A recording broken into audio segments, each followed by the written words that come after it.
السلام علیکم پیریڈرز، میں ہوں آپ کی host Zainab. Love obsession by Haram Fatima, episode number 8۔ بغیر اجازت کے کاپی پیسٹ کی اجازت نہیں، شکریہ۔ لاہور کا موسم آج ابر آلود تھا۔ گرمی میں جھلستے لاہوریوں کے لیے آج کا موسم نعمت سے کم نہیں تھا۔ سیکٹر وائی فیز 3 میں شیبہ پارک کے باہری جانب بنے سنگی بینچ پر وہ بیٹھی تھی۔ اس نے نظریں اطراف میں گھمائی تھیں۔ آج رش معمول سے زیادہ تھا اور موسمی کیڑوں کی طرح یونیفارم میں ملبوس ٹین ایجرز کے گروپ سامنے سڑک کے فٹ پاتھ پر گھوم پھر رہے تھے۔ وہ وقت سے پہلے آ گئے تھے، یقیناً اچھے موسم کو انجوائے کرنے کے لیے۔ ان کے زندگی سے بھرپور بے فکر کہکے اسے یہاں تک سنائی دے رہے تھے۔ شیبہ پارک کے بائیں جانب ہی بیکن ہاؤس اسکول کی اونچی دیوار دکھائی دے رہی تھی۔ نیم رخ نظر آتے سیاہ آہنی گیٹ کے سامنے گارڈز کندھوں پر لمبی بندوقیں لٹکائے مستعدی سے کھڑے تھے۔ سڑک کے اس جانب پارک کی وجہ سے درختوں کی تعداد زیادہ تھی اور پارک کے اندر ہریالی تازگی کا احساس دلا رہی تھی۔ فیملیز کے لیے بنے چھوٹے چھوٹے ہٹس، جوگنگ ٹریکس پر دوڑتے ادھیڑ عمر لوگ اور ایک جانب گول دائرے میں کھڑے بزرگ افراد جو ہاتھ پاؤں تک لے جاتے اور پیر سیدھے کھڑے ہوتے کہکے لگاتے۔ وہ غالباً روزمرہ کوئی ایکسرسائز کر رہے تھے۔ اس کی پشت پر میک ڈونلڈ دکھائی دے رہا تھا۔ سارے میں کافی، حلوہ پوری اور مفلز کی خوشبو پھیلی تھی۔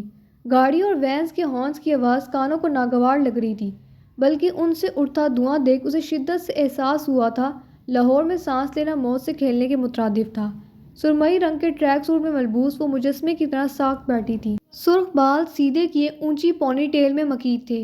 آج 2 ہفتے گزر چکے تھے، لیکن ابھی تک نہ اس کا پاسپورٹ بن سکا تھا اور نہ ہی وہ فہد اور منائم سے رابطہ کر پائی تھی۔ فہد ارادتاً اس کی کالز اگنور کر رہا تھا، وہ جانتی تھی، لیکن وہ پھر بھی اپنی بہن کی خاطر ڈھیٹوں کی طرح اسے ہر روزانہ کئی دفعہ کال کرتی تھی۔ اس نے اپنے سارے ڈاکیومنٹس اسی دن عنایا کو بھجوا دیے تھے، لیکن اسے کوئی حوصلہ افزا پیش رفت ہوتی دکھائی نہیں دے رہی تھی۔ عنایا کے مطابق اس کے ڈاکیومنٹس میں کوئی ایشو آ رہا تھا۔ منال کو ان چیزوں کا زیادہ علم نہیں تھا، نہ وہ کبھی شہر سے باہر گئی تھی، ملک سے باہر جانا تو بہت دور کی بات تھی، یا یوں کہنا بہتر رہے گا کہ وہ کبھی ان معاملات میں نہیں پڑی تھی، نہ ان اداروں میں اس کی جان پہچان تھی۔ اسے اپنے آپ اندھے کنویں میں گرا محسوس ہو رہا تھا، جہاں سے وہ لاکھ کوشش کے باوجود نکل نہیں پا رہی تھی۔ اب اس کے پاس ایک ہی چارہ تھا کہ وہ اپنی انا کو سائڈ پر رکھ کر اس سے مدد مانگتی۔ وہ لمحوں میں ہر چیز کا حل نکال سکتا تھا۔ اس نے تلخی سے سر جھٹکا تھا۔ پیسہ بھی کمال کی چیز تھی۔ سب کچھ حاصل ہو سکتا تھا اگر آپ کے پاس پیسہ ہے تو۔ اس دنیا کی سب سے بڑی حقیقت اور طاقت پیسہ تھا۔ دنیا کا سب سے بڑا قانون پیسہ تھا۔ وہ اپنے سرخ بالوں میں انگلی پھنسائے اپنے اندر امڑتے اشتعال کو دبا رہی تھی۔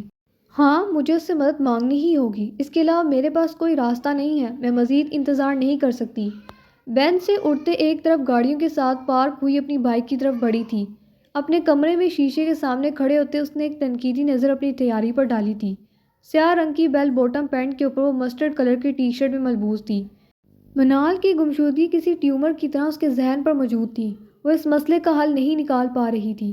اس کے بعد بھی اس نے کئی بار شیلا مومانی سے پوچھنے کی کوشش کی تھی، جس کے جواب میں وہ اسے کچھ خاص نہیں بتا پائی تھی۔ اسے اندازہ ہو گیا تھا کہ اس بارے میں وہ بھی نہیں جانتی تھی۔ بغیر ناشتہ کیے وہ انہی قدموں واپس نکلی تھی۔ اسے آج ہر صورت میں اس سے ملنا تھا۔ ہیلمٹ پہنتے وہ بائک پر بیٹھی تھی اور اسی لمحے گیٹ کھلا تھا۔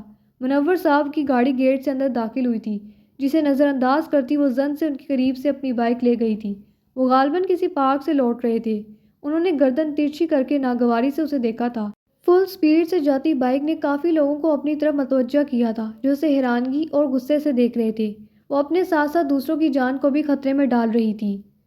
عصر کے بعد کا وقت تھا۔ سورج کی نرم گرم کرنیں افق پر دم توڑ رہی تھیں جب سیاہ رنگ کی بائک سفید محل نما بنگلوں کے سامنے رکی تھی۔ اسے سارا دن لگا تھا اپنی انا پر پاؤں رکھنے کے لیے۔ بہت سا حوصلہ منجمد کرنا پڑا تھا۔ سیاہ رنگ کے سلاخوں والے آہنی گیٹ کو دیکھتے اس نے گہرا سانس لیا تھا۔ کم آن منال، تمہیں یہ کرنا ہی ہوگا منائم کے لیے۔ بائک سے اترتے اس نے بیل بجائی تھی۔ بیل کی آواز پر ایک گارڈ کندھے پر گن لٹکائے چھوٹے گیٹ سے نمودار ہوا تھا۔ حنان افندی سے کہو منال ملک ملنے آئی ہے اس سے۔ گارڈ نے اوپر سے لے کر نیچے تک دیکھتے اس بات میں گردن ہلائی تھی۔ اطلاع کی ضرورت نہیں تھی، پر اس سرپھری لڑکی سے الجھتا کون؟ اور ٹھیک 5 منٹ بعد وہ مہمان خانے میں عین اس کے سامنے بیٹھی تھی، جو اس کے سامنے والے صوفے پر بیٹھا سینے پر بازو باندھے آنکھیں چھوٹے کیے اسے تقریباً گھور رہا تھا۔ سرخ و سفید رنگت پر گہری کالی آنکھیں جو بیک وقت براؤن بھی دکھائی دیتی تھی، اور کالے براؤن بال جو اس وقت بے ترتیبی سے اس کے ماتھے پر بکھرے تھے۔ بلیک کلر کا ہی ٹراؤزر شرٹ پہنے ہوئے اس وقت گھر کے رف ہولیے میں تھا۔ وہ 24 سے 25 سال کا خوبصورت نوجوان تھا۔ جب خاموشی کا دورانیہ کچھ لمبا ہوا تو اس لڑکے نے گلا کھنگار کر بات شروع کی تھی۔ تمہیں مجھ سے کیا کام تھا یا کیا چاہیے؟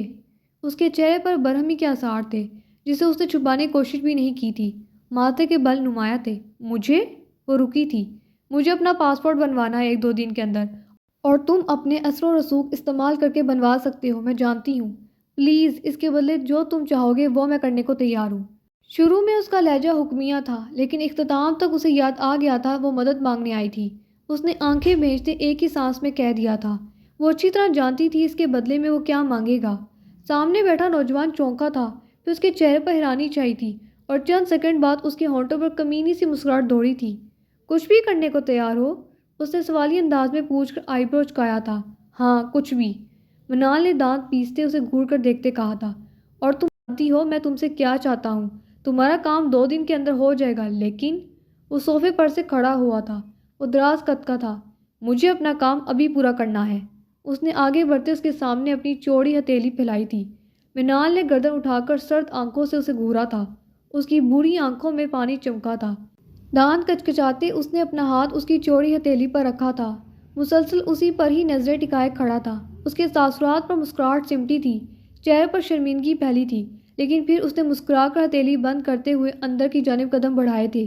لاؤنج کی سیڑھیوں پر چلتے وہ راہداری عبور کرتے اپنے کمرے کے دروازے کو دھکیل کر داخل ہوا تھا۔ ان کے پیچھے دروازہ اٹھا کی آواز سے بند ہوا تھا۔ اس راہداری میں کل 7 کمرے تھے۔ سفید سنگ مرمر کی چمکتی راہداری خالی پڑی تھی، ہر طرف خاموشی تھی۔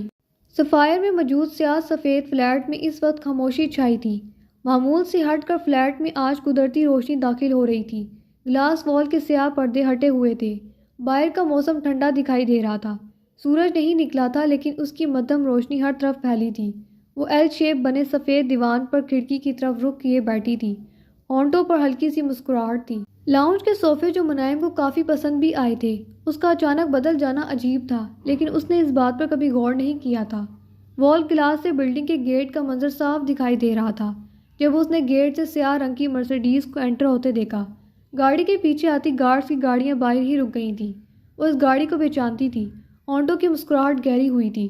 علی دامیر کی گاڑی ڈرائیو وے پر رکی تھی۔ منائم کے چہرے پر مسکراہٹ کھلی تھی۔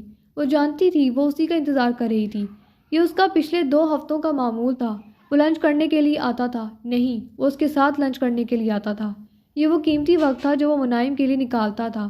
وہ ڈنر بھی اس کے ساتھ ہی کرتا تھا۔ گاڑی سے نکلتے علی دامیر نے اپنی آنکھوں پر سن گلاسز لگائے تھے۔ گہرے سرمئی رنگ کے 3 پیس سوٹ میں ملبوس تھا۔ چند قدم بڑھتے اس نے بالوں میں ہاتھ پھیرتے انہیں ٹھیک کیا تھا۔ منائم کی نظریں اسی پر تھیں، لیکن اس کی تیوری پر بل پڑے تھے۔ گاڑی کی دوسری طرف سے خوبصورت دراز قد لڑکی نکلی تھی جو ڈارک بلو بزنس سوٹ میں ملبوس تھی۔ اس کے بلونڈڈ سلکی کندھوں تک آتے تراشیدہ بال ہوا کی دوش پر لہرا رہے تھے۔ گاڑی سے نکلتے اس نے مسکرا کر علی دامیر کی طرف دیکھتے قدم اس کی طرف بڑھائے تھے۔ علی نے بھی اسے مسکرا کر دیکھا تھا۔ وہ دونوں گاڑی کے بونٹ کے سامنے رکے تھے۔ علی نے جھنجھلا کر چلتی ہوا کو دیکھا تھا۔ چہرے پر برہمی پھیلی تھی۔ وہ بار بار بالوں میں ہاتھ پھیر رہا تھا۔ وہ بلونڈڈ بالوں والی لڑکی کے قریب ہوتا اسے کچھ کہہ رہا تھا جسے وہ بغور سن رہی تھی۔ ہونٹوں پر مدھم مسکراہٹ تھی۔ بلونڈڈ بال اڑ کر علی دامیر کے کندھے سے ٹکرا رہے تھے۔ اوپر بیٹھی منائم کو یہ منظر انتہائی برا لگ رہا تھا۔ جب علی دامیر نے ہنس کر کچھ کہتی اس کے کندھے پر تھپکی دی تھی۔ علی نے اپنے قدم بلڈنگ کے اندرونی جانب بڑھائے تھے۔ وہ لڑکی اب دونوں ہاتھ سینے پر باندھے گاڑی کی بونٹ سے ٹیک لگا کر کھڑی ہوئی تھی۔ نظریں علی دامیر کی پشت پر جمی تھیں۔ منائم نے آنکھیں سکیڑے ناگواری سے اس لڑکی کو گھورا تھا جو مسکراتی نظروں سے علی دامیر کو دیکھ رہی تھی۔ وہ وہیں بیٹھی اسے گھورنے مصروف تھی جب فلیٹ کا دروازہ کھلا تھا۔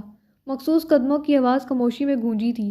وہ اندر داخل ہوتے بغیر اطراف میں دیکھے تیزی سے اپنے کمرے کی طرف بڑھا تھا، اور یہ بات منائم کا موڈ مزید بگاڑ گئی تھی۔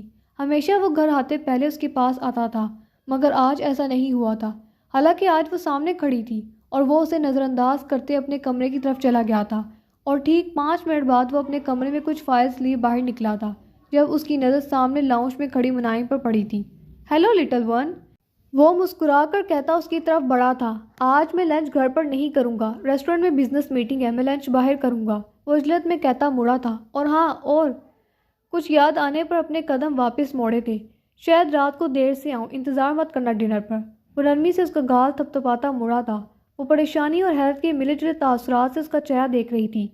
میں بھی ساتھ آنا چاہتی ہوں، اس کے مڑتے ہی منائم ایک دم بولی تھی، اور پھر خود بھی حیران ہو گئی تھی۔